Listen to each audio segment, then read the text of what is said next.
Even within Christianity, ang dami-dami mga ibang pagpapakilala sa Diyos. Merong Diyos na napakasungit, merong Diyos na mabait, merong Diyos na paiba-iba.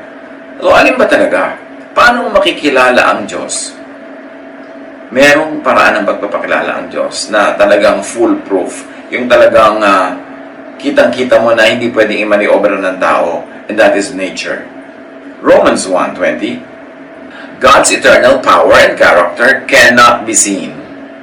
But from the beginning of creation, God has shown what these are like by all He has made.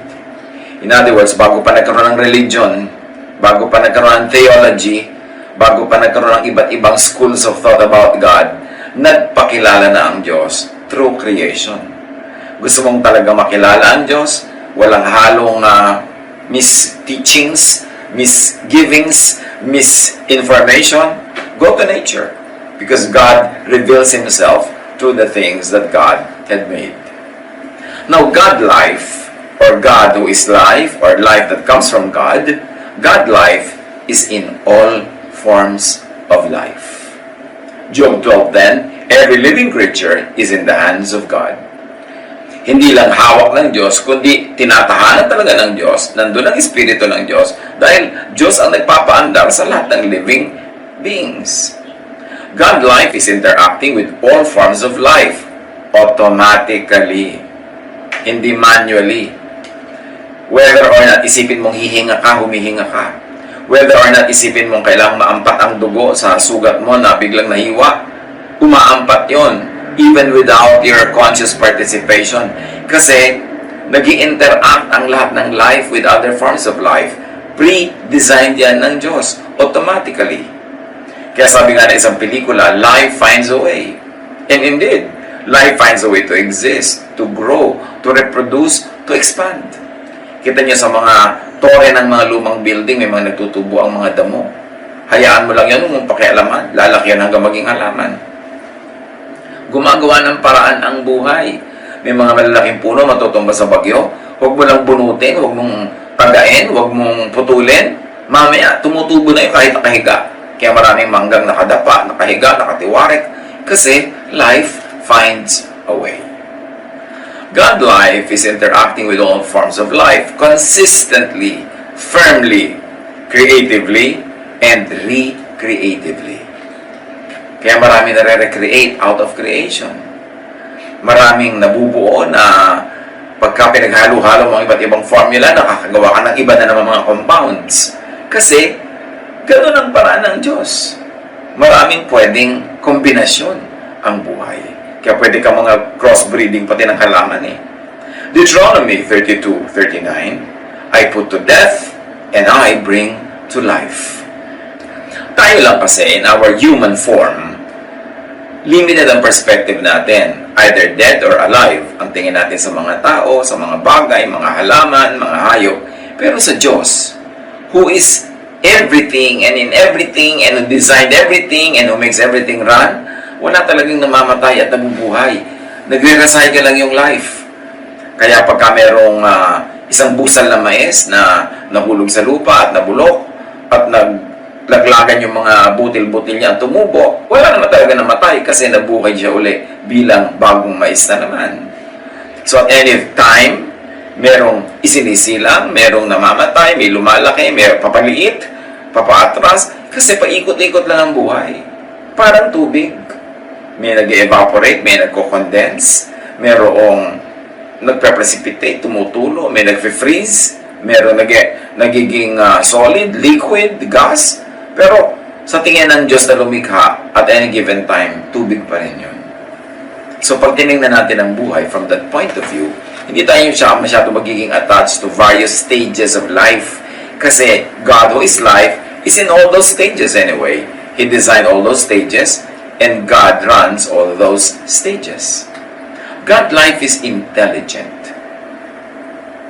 Pagkita nyo mga halaman, subukan mo yung daganan ng kung anong plywood yung damo, mamaya susungaw siya doon sa labas. Gagawa siya ng paraan na makalabas doon. Yung mga baging, paano siya nakakagawa ng paraan na humawak sa mga dapat niyang hawakan, na nakakakapit siya talaga. Yung mga ugat na gumagawa ng paraan na sumiksik sa mga pagitan ng mga bato, na pati mga kalsada nga, pag nadaanan ng ugat, natitibag-tibag yung kalsada, gumagawa ng paraan yung halaman, kasi may intelligence ang life. Pati nga yung mga pag-andar ng mga virus, may sarili silang intelligence. Kaya naglalabanan yung mga antibodies ng katawan natin. At yung mga invading organisms, may giyerang nagaganap na hindi mo nga alam na nagaganap yun. Yung bigla ka nilagnat, yung pala yung katawan mo gumawa ng paraan na itaas ang temperature para tupukin niya yung mga pumapasok na mga mikrobyo na hindi kayang mabuhay sa mainit na temperature. Hindi mo iniisip gawin yun. Automatic ginagawa yun ng iyong blood systems. So, God life is intelligent. May sarili siyang karunungan. Wisdom has been with God even before creation. Sabi sa Proverbs 8:22-31, from the beginning, I was with the Lord. Ito yung wisdom na nagsasalita. I was there before He began to create the earth. At the very first, the Lord gave life to me. So, kasabay ng Diyos, wisdom. In other words, God is wise at lahat ng kinreate niya, created in wisdom, with wisdom, for wisdom, kasi nga yung wisdom nandun na bago pa nagkaroon ng creation. Wisdom attended creation. So the only way to deal with creation, with nature, is to be wise and to respect the wisdom of every living thing. God's wisdom is in all created things. Nasa chemicals, nasa kuryente, nasa laws of physics, nasa biology, nasa botany, nasa agronomy, nasa agriculture, nandiyan na lahat. Kasi Diyos ang lumikha and God is wise. Proverbs 3:19-20, by His wisdom and knowledge, the Lord created heaven and earth. Hindi random, may design. Psalm 104:19-20, you created the moon to tell us the seasons. The sun knows when to set, and you made the darkness so the animals in the forest could come out at night. It's a poetic way of talking about rules of biology. Pero pati yung mga dilim ng gabi, haba ng dilim ng gabi, haba ng liwanag ng araw, may kinalaman sa all living things, even sa animals and plants. Kaya yung mga plants na inaartehan ng mga tao ang design, nilalagyan ng mga ilaw sa ilalim, nililito natin yung halaman. Kasi sanay yung halaman na ang light nandun sa ibabaw, sa taas niya para nakalatag dun yung mga dahon niya for photosynthesis. Tapos iilawan mo sa ilalim, hindi na-stress yung halaman dahil bakit may liwanag sa ilalim? Anong gagawin niya? Pagkagabi, tataob yung dahon para humarap sa liwanag. At sa umaga, titihaya uli siya para humarap naman sa araw. Kaya yung mga ganyan mga design ng tao, hindi nire-respect yung wisdom ng plants, yung wisdom ng Diyos sa pag-create ng plants. Kaya dapat mas nagbe-blend yung mga ginagawa natin sa natural law, sa law of God, na may wisdom, run by and in wisdom. Now, intelligence is seen and shown in creation's design, function, and laws of nature, like laws of physics, laws of chemistry, laws of electricity. Lahat yan may wisdom. Kaya yung mga engineer, alam nila kung paano magde-design ng mga tulay na makakapagbuhat ng ganito kalaking load. Kasi may design na yun eh. Kaya mga aeroplano napapalipad at this speed, with that kind of wind, with that kind of velocity, at ganitong kabigat na dalang mga cargo na titimbang nila kung kayang buhatin niya ng aeroplano or not. Kasi lahat ng mga computations, lahat ng formula, nandiyan na sa nature, embedded na. Yung marurunong lang na tao, nadidiscover nila yung nandun na dati, pero hindi tao ang naglalagay nun. Kaya lahat ng mga inventions are based on understanding the laws of nature. Genesis 2:2-3. God finished the work He was doing, so on the seventh day He rested from His work. God blessed the seventh day and made it a holy day. He made it special because on that day He rested from all the work He did while creating the world. Anong ibig sabihin nito sa buhay natin ngayon mga kapatid? Tapos na ang paggawa ng Creator. Huwag kang magdasal dyan na igawa ka niya ng something. Kasi tapos na ang paggawa ng Diyos. Mag-aral ka, alamin mo ang laws of nature, alamin mo kung paano ka makakagawa ng something, paano ka makakagawa ng C by adding A to B. Kasi nandun na lahat yung formula. Pero tapos na ang paggawa. Creation is self-recreating and recycling. Minsan lang ginawa ang tubig, nagre-recycle na siya forever. Creation is self-reproducing. Minsan lang kinreate ang isang uri ng hayop at sila na ang bahala kung paano sila magpaparami. Kaya nga ang utos, magparami kayo. Creation is self-sustaining and governing. Kaya dapat hayaan natin yung forest na mag-govern sa sarili niya, makarecover siya pag may dumaang bagyo, pag nagkaroon ng forest fire. Huwag natin pakialaman, huwag natin kalbuhin, ubusin lahat ng mga resources. Kasi nakikialam tayo sa self-governance ng nature. Kita nyo ngayong mga lockdown, ngayong quarantine. Ang dami mga wild animals na namamasyal sa mga parks sa loob ng mga city. Dahil wala yung mga tao para makialam sa kanila, then therefore they repossess the management of their own lives. Kasi sobrang na tayo nakikialam sa ibang creatures ng Diyos. Nagkakaroon tuloy ng imbalance. Inuubos natin yung mga ibang species, nagkakaroon ng extinction. So yung mga nakatira sa kanila, dating microorganism, dahil nawala na yung mga hayop na tinitira nila, sa tao na lumilipat. Kaya huwag natin dapat sobra talagang binibigyan ng problema at stress yung nature, dahil tayo rin ang nagbabayad. Isaiah 55:10, "The rain and the snow come down from heaven, and do not return to it without watering the earth, and making it bud and flourish, so that it yields seed for the sower, and bread for the eater." Pati tubig, lahat ng stages.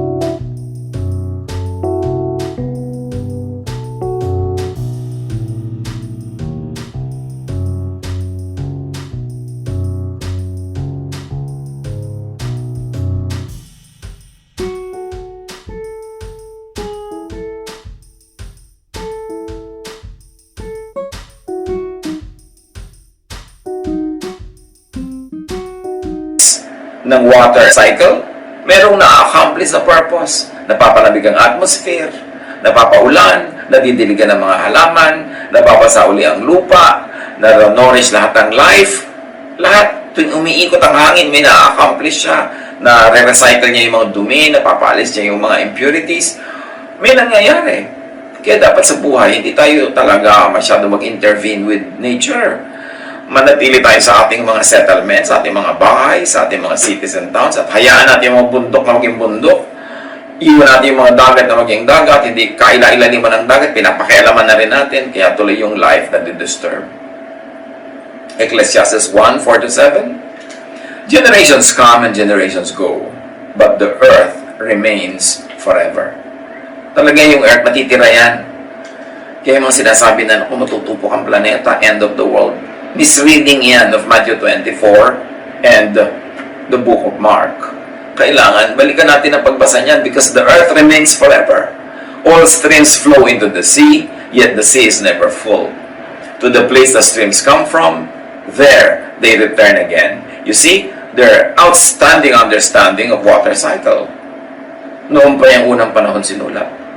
Ecclesiastes 3:11, "God makes everything happen at the right time.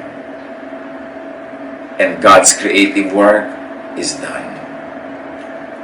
Kung nagtataka kayo, ano ba tinutumbok ng usapan na to? Hold on. Manahimik kayo dyan.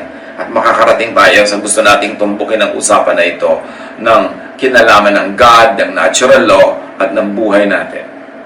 Now, God life is force. God, as shown by nature, is impersonal, objective force. May force talaga. May force ang gravity. May force ang velocity. May force ang lahat ng laws of physics. Hindi mo yun pwedeng labanan. Impersonal yun. Kaya kahit ka paladasal, kahit ka banal, kahit ka godly, kahit ka lingkod ng Diyos, pwede kang malunod. Kung nasa tubig kang malalim, hindi ka marunong lumangoy, walang magliligtas sa'yo. The force of gravity and the laws of buoyancy and the laws of physics will make you sink. Yun ang tinatabi nating impersonal yan. Kasi dati na yung nakadesign. Nung dinesign ng Diyos ang mundo, nandiyan na lahat yung laws na yan. Tapos dahil lang hindi ka marunong lumangoy, gusto mo i-hold ng Diyos yung mga laws na yun at palutangin ka nang hindi ka mamatay. Kung ayaw mong mamatay, mag-aral ka lumangoy o lumayo ka sa malalim na tubig at mag-iingat ka. Pero hindi dadaanin mo sa dasal dahil anong gusto mo gawin mo sa dasal? Ipaulit mo sa Diyos ang creation o ipasuspend yung laws of nature para ka lang ma-exempt. Kaya ang tunay na pananalig sa Diyos ay paggalang sa natural law. Ecclesiastes 3:14-15, everything God has done will last forever. Nothing He does can ever be changed. Everything that happens has happened before, and all that will be has already been. God does everything over and over again. Kaya reliable ang mga scientific laws, mga scientific formula, mga formula ng chemistry, formula ng engineering, formula ng electricity and everything. Bakit yan reliable? Kasi God has done everything over and over and over again. Yung E equals MC square, hindi yun maiiba. Yung lahat ng mga formula ng mga arithmetic, na mathematics, mga algorithms, hindi yun maiiba kasi God does everything over and over and over again. Ang dapat nating gawin para tayo makinabang, para tayo magkaroon ng bunga, at para tayo mapahinga at sumaya, to know all those laws and abide by those laws. Para ma-harness natin yung wind. Kita mo, pag alam mo yung wind power, may mga windmills kahit tong araw pa. Yung mga sinauna nating ninuno, nakakapaglakbay across vast oceans dahil sa mga layag, dahil na-harness nila yung power ng wind. Alam nila kung paano pakinabangan yung power ng wind. Alam nila kung paano pakinabangan yung direction ng mga waves at different times of the year. Nababasa nila yung mga formation ng mga bituin sa langit, kaya nag-guide sila kahit sila ay namamangka sa dilim ng gabi, kasi natutunan nilang malaman kung paano umaandar ang nature. At sila hindi lumalaban, sumasakay lang sa nature. God is force, always implementing the intelligent design of life. God is automatically policing, correcting, balancing everything. Kaya pag imbalance ang iyong blood, ang chemistry niyan, bigla ka nahihilo, natutumba ka, nagugutom ka, nakakaramdam ka ng kung ano-ano, hanggang gumawa ka ng paraan, magpagamot ka, kumain ka ng tama, para makorek yung imbalance. Kasi talagang yung design na yun, i-implement yun. At pag hindi mo ginalang, lumaban ka doon, ang ending nun, baka mamatay ang yung physical body. At bumalik ka uli, maging kung ano-ano ka ng mga vitamins, maging zinc ka, maging iron, maging potassium uli yung kinain mo, bumalik sa lupa, makain ng mga halaman, at may taong kakain uli ng mga bunga. So, paikot-ikot lang yan.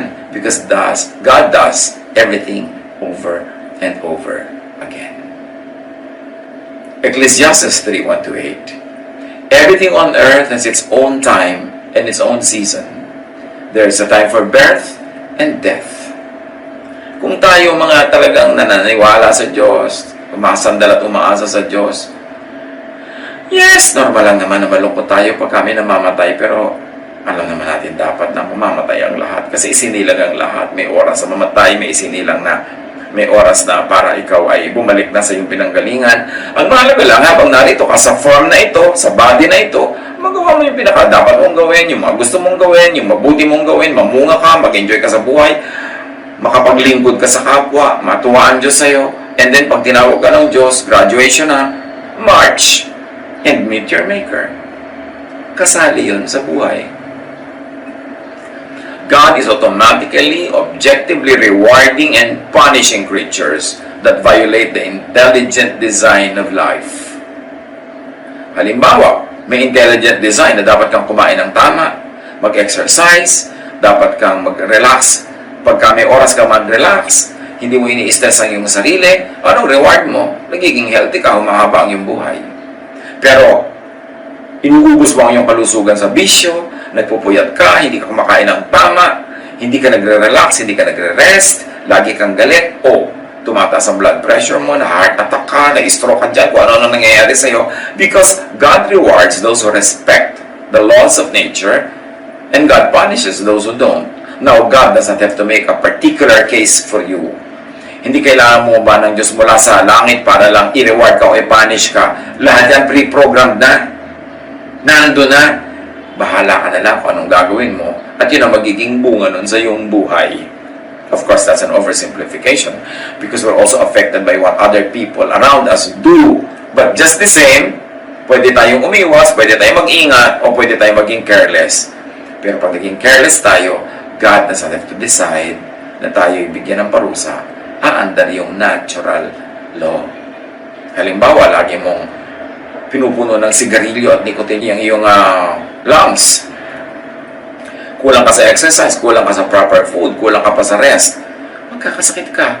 Hindi kailangan assign na ng Diyos na, bibigyan kita ng sakit.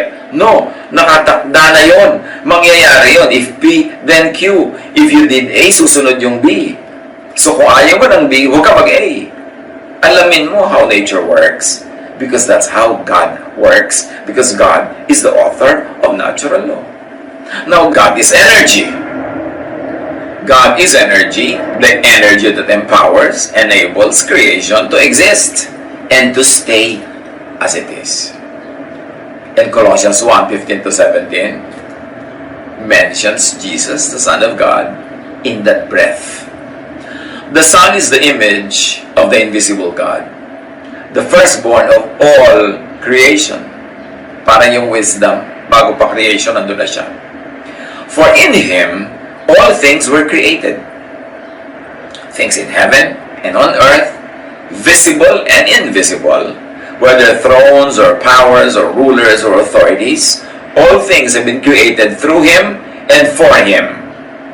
He is before all things, and in Him all things hold together.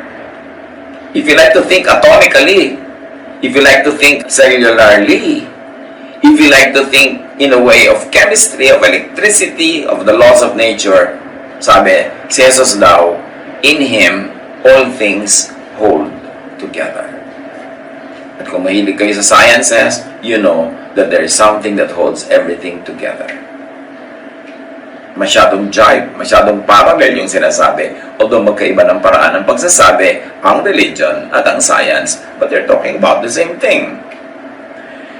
Energy is impersonal and objective, and rewards and punishes only by the book, only by the intelligent design and function of life. So hindi ka pwede maging paborito ng Diyos o galit sa'yo ang Diyos kaya nangyayari yan. Meron kang ginagawa na lumalabag sa natural law kaya ka nagkakaganyan, wala ka sa tamang lugar, kaya natutuyo ang iyong ugat. So dapat kilalanin ang Diyos through pagkilala sa nature. Now, many people are frustrated with religion. Sabi lang, hindi naman totoo yung mga promises. Ba't dasal ako ng dasal? Walang nangyayari. Bakit pinagdasal ko mabuhay yung nanay ko tapos namatay? Bakit pinagdadasal ko na yumaman ako? Hindi naman nangyayari.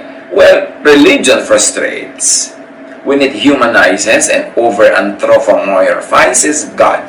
Yung pinagmumukhang tao talaga ang Diyos.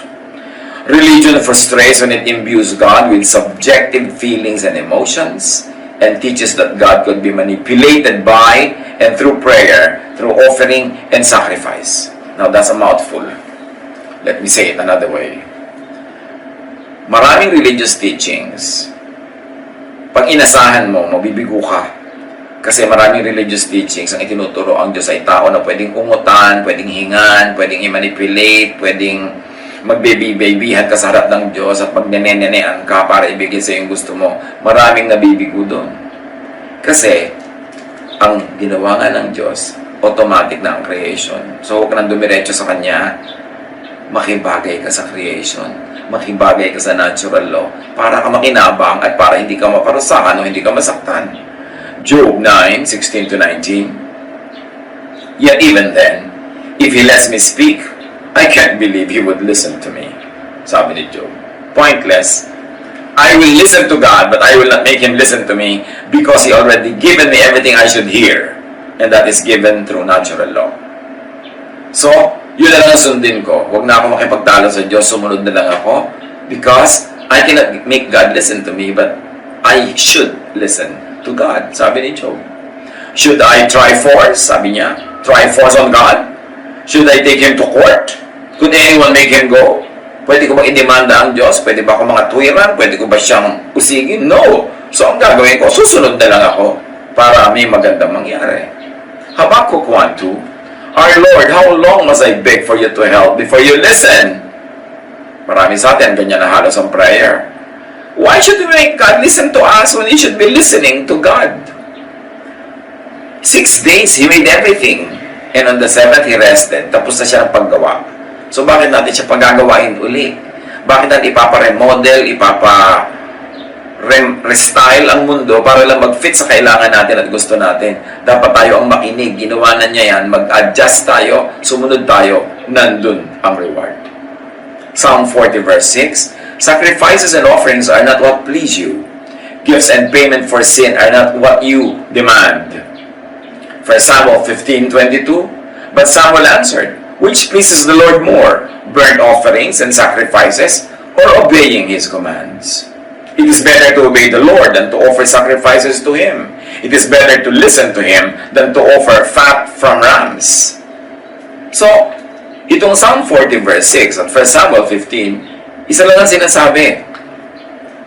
Gusto mong matuwa sa iyo ang Diyos, huwag mong daanin sa kauungot, huwag mong dadaanin sa mga offering, huwag mong daanin sa mga suhol-suhol at pagdadasal-dasal dyan.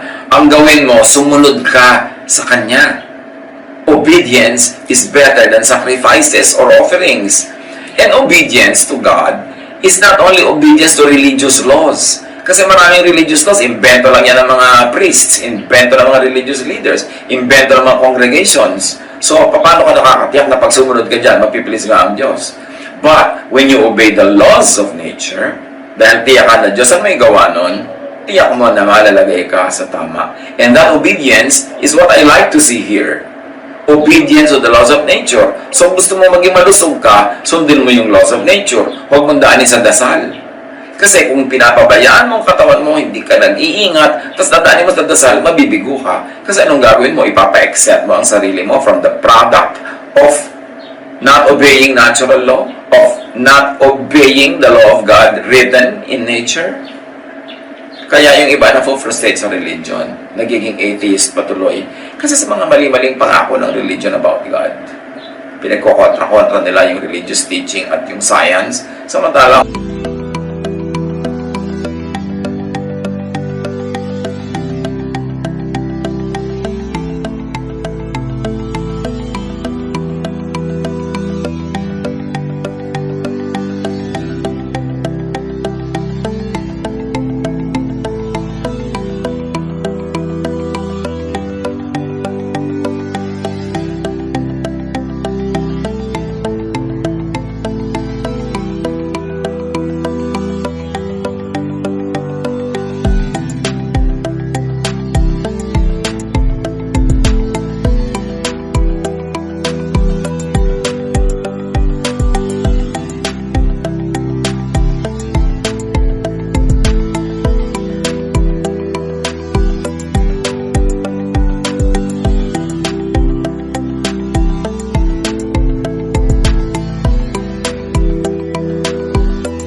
yung religious teaching nga maraming tao, invento lang yan Pero yung laws of nature, laws of science, din may invento ng tao, nandun yan.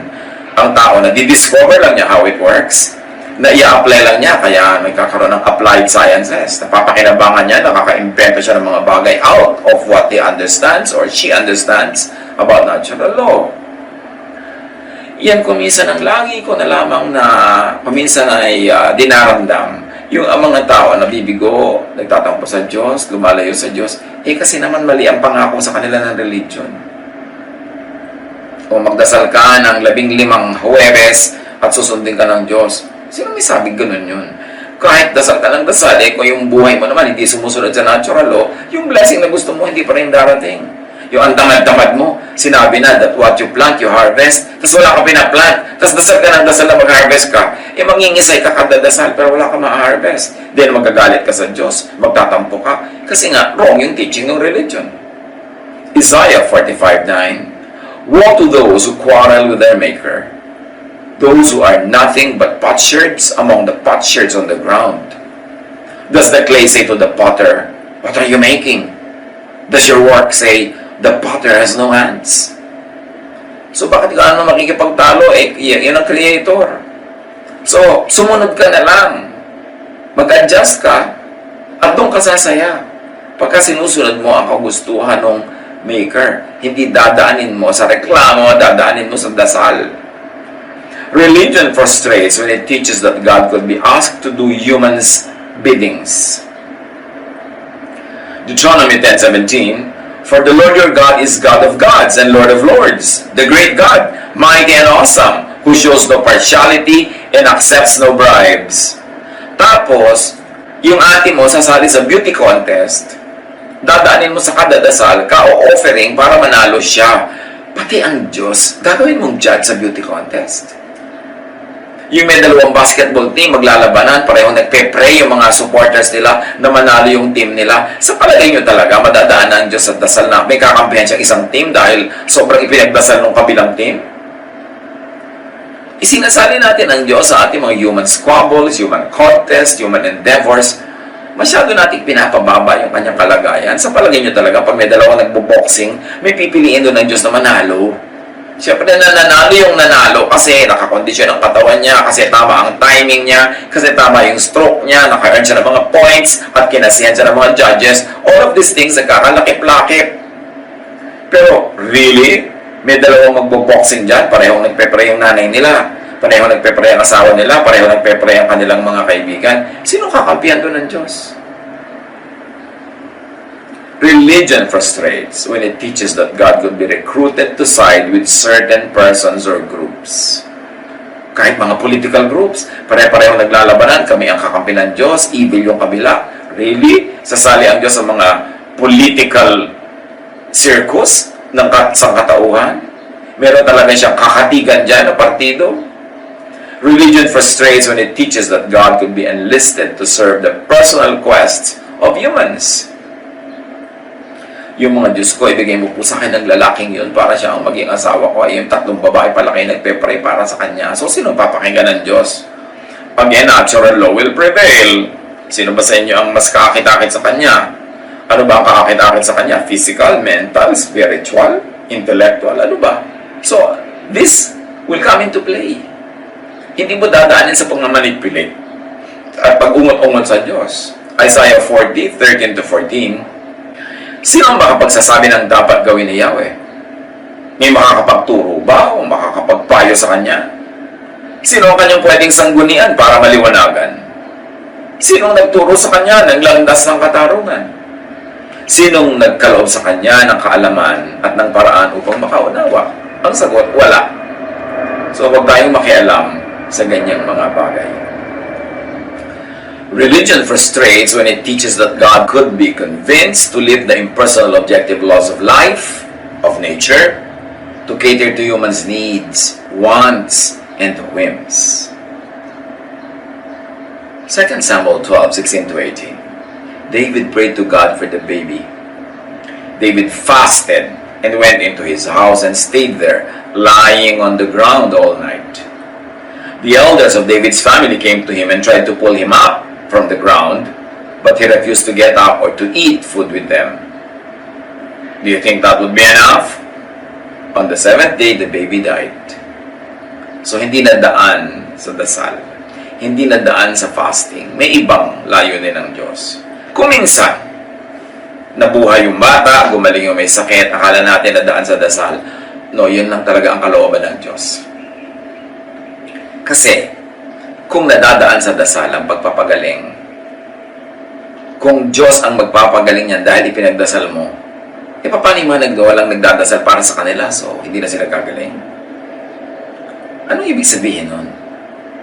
Napakahalagang unawain natin na yung kalooban ng Diyos ay magaganap at magaganap kahit ka magdasal ng magdasal against it o kahit di ka magdasal. Kasi may sariling kalooban ng Diyos. Pero para malagay ka in the center of that will, mag-flow ka sa will ng God, sundin mo yung mga alam mong utos niya through natural law.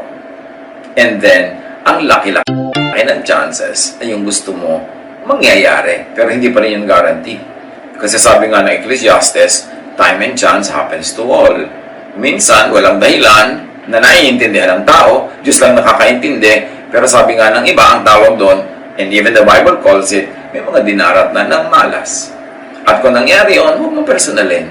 Get on with life. Kasi ganun talaga ang buhay. The battle is not always to the strong. The race is not always to the swift and fast. Food does not come to the table of the wise all the time. Time and chance happens to all. But that is the exception. Generally speaking, if P, then Q. If you did this, ito yung result. Kung ito yung formula na ginawa mo, ito yung magiging result. Prayer works only when asked according to God's will. So don't pray against God's will. 1 John 5:14-15. We are certain that God will hear our prayers when we ask for what pleases Him. And if we know that God listens when we pray, we are sure that our prayers have already been answered. So pray in accordance with God's will. And nature shows us clearly God's will. Sometimes religious doctrine also shows us. Sometimes religious papers show us. Pero ang pagpapakilala ng nature sa Diyos, unassailable, laging tama. Prayer works only when asked according to God's will. Psalm 103:17-18. But from everlasting to everlasting, the Lord's love is with those who fear Him, and His righteousness with their children's children, with those who keep His covenant and remember to obey His precepts. And remember, covenant doesn't always mean religious covenant. Because yung covenant ng God with humans and with all life is written in the laws of nature. If you did this, this will happen to you. So obey this, ito magiging bunga. At sunduin natin yung precepts. And precepts of God is not always religious doctrine. These are all natural laws also. Prayer works only when asked according to God's will, which is natural law. God's will is natural law. Or life's objective, intelligent design, force, and energy. Yan ang pagpapakilala ng Diyos all throughout time. Psalm 104:5. You build foundations for the earth, and it will never be shaken. Hindi natin maiiba yung nilikha ng Diyos. Psalm 92:12-15. The righteous will flourish like a palm tree, proclaiming, the Lord is upright. He is my rock, and there is no wickedness in Him. And here, righteous means submissive to God's creative natural law. Therefore, blessed. Yung righteousness doesn't always have to be defined in religious terms. Because when you are submissive to God's creative and natural law, you are submissive to God. Therefore, you are right and you are righteous. Ang laki kasi ng nagiging disadvantage pag pinaghihiwala yung religious at scientific principles. Para magkalaban, no. Yung mga conservative religious people na ayaw nilang mag-change ng kanilang mind, ayaw nilang mag-adapt ng kanilang mga doctrines, ayaw nilang mag-adjust sa mga scientific discoveries and realities, yan ang galit sa science. Kasi gusto nilang manatili sa kanilang conservative thinking. Alam nila maguguho yun, matutunaw yun pagka hinayaan nila na yung truth and evidences of science prevail. Kaya galit sila sa science. But God created all of the scientific laws. So yung tunay na maka-Diyos, dapat hindi galit sa science. In fact, science could be God's last prophet. Ano bang ginagawa ng mga prophet? They explain to us God's will and God's mind. Hindi ba? Pag nakita mo sa mga scientific principles yung kung paano ginawa ng Diyos ang lahat, ina-explain ng science sa'yo yung mind of God. Kaya yung science, prophet yan. The way to be blessed, abide by the objective natural law of life. Matthew 15:9, it is useless for you to worship me when you teach rules made up by humans. Halimbawa, apply natin sa buhay natin ngayon. Ang dami mga tao hyper-faith. Yung, our God is stronger than the disease. Our God is bigger than the problem. And because of that, ano ginagawa nila? Hindi sila nagso-social and physical distancing. Because of that, hindi sila nagmamask. Because of that, patuloy pa rin sila nagsisiksikan, nagsasama-sama, nagayakap-yakapan. Tapos sasabog ang sakit sa kanilang paligid. Ang dami-dami mga sakit na trace sa mga religious gatherings. Kasi yung mga tao, akala nila dahil naniniwala sila sa Diyos, therefore, pwede na nilang itapon yung scientific laws. Dahil yung faith nila, ay gusto nila yun ang madaig at hindi yung reason, hindi yung science, hindi yung intelligence, hindi yung wisdom. Nagkakasakit sila. Tapos magtataka sila, bakit kami nagkasakit? Pinabayaan kami ng Diyos. Magagalit ngayon, magtatampo sa Diyos. Kung gusto mo talagang huwag magkasakit, sundin mo yung scientific law kasi God ang gumawa ng law na yun. So true godliness will actually respect all what the medical people who are informed and who are correct will tell us to do. The way to be blessed is to be planted by streams of water. Psalm 1, 2 to 3, but whose delight is in the law of the Lord, and who meditates on His law day and night, that person is like a tree planted by streams of water. So hindi lang yan sa religious way.